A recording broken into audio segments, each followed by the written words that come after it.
لا بتعملوا ايه؟ بتلعبوا في الارض؟ بتعملوا ايه؟ بتلعبهم؟ بيلعبهم، بيمسوا السجاد. خلي بالنا يا جماعه، حلقه النهارده عن هذا العمل، ما تعملوش كده. ان احنا يوم الجمعه اوعى تقعد تلعب في السجاد او تطلع التليفون بتاعك.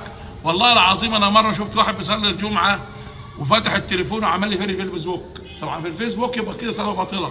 يا جماعه اللي هيلعب في الحصى كده او في السجاد يوم الجمعه والخطيب بيخطب، يبقى النبي يقول من مس الحصى فقد لغى. الحديث ده حديث صحيح عن سيدنا رسول الله صلى الله عليه وسلم. كان في عصر النبي الجامع كان يبقى فيه طوب ودبش، فكان الصحابه النبي نهاهم يوم الجمعه ان يسووا الحصى دي الا مره واحده بس.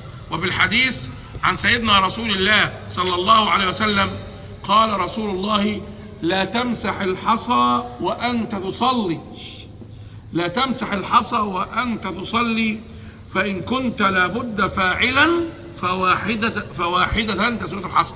يعني أنت ما يجوز لك وأنت بتصلي تمسح أي حاجة خالص، إلا إذا كنت في الصحراء أو بره في الأرض أو في المحجر وفي طوبة هتتحق يبقى أنت تعملها، أما غير ذلك فلا.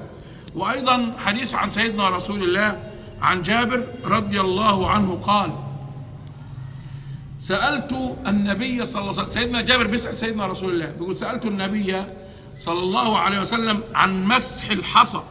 وطبعا احنا الحمد لله ما عادش في حصى اهو، ده بقى في سجاد في الصلاة. فقال النبي صلى الله عليه وسلم: فواحدة، لما كانوا زمان عندهم فواحدة، ولئن تمسك، لو ما عملتهاش كمان يبقى أفضل لك، ولأن تمسك عنها خير لك من 100 ناقة. حتى انت بتصلي بره في الصحراء وفي حصى لا ما تسويش، لو صبرت وسندت. فالنبي بيقول في الحديث قال: ولأن تمسك عنها خير لك من 100 ناقة كلها سود الحدق، ولأن تمسك عنها خير لك من 100 ناقة كلها سود الحدق. والحديث رواه ابن خزيمة في صحيحه، حديث صحيح.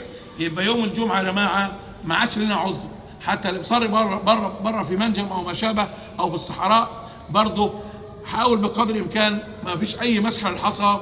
فاحنا عايزين نبقى متأدبين بأدب سيدنا رسول الله يوم الجمعة: من مس الحصى فقد لغى، ومن لغى فلا جمعة له. اللهم اهدنا واهد بنا واجعلنا سببا لمن هدى. اللهم آمين، اللهم آمين.